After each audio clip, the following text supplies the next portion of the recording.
fixed on some distant point beyond Samir's shoulder.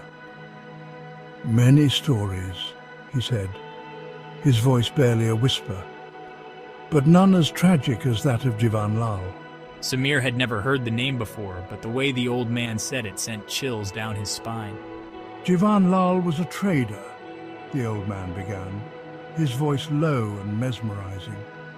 He traveled this road often, laden with goods from distant lands. He was a kind man, Jivan Lal, always willing to share his fortune with those in need.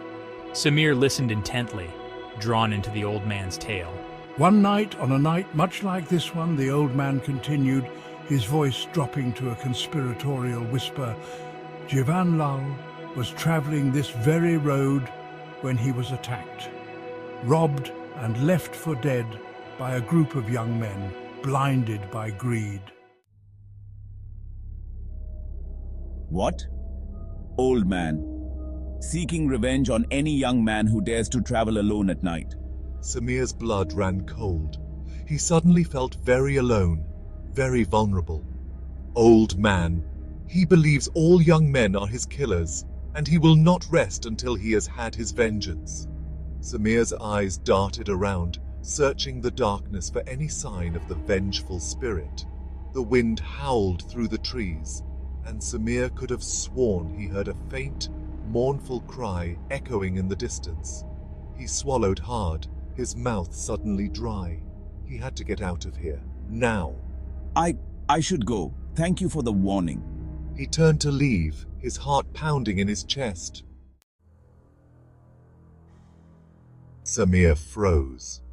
He turned slowly, his eyes wide with fear. The old man was no longer looking at him. He was staring straight ahead, his eyes fixed on something in the distance. Samir followed his gaze.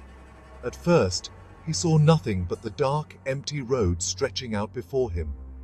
And then he saw it, a figure shrouded in shadow, standing in the middle of the road.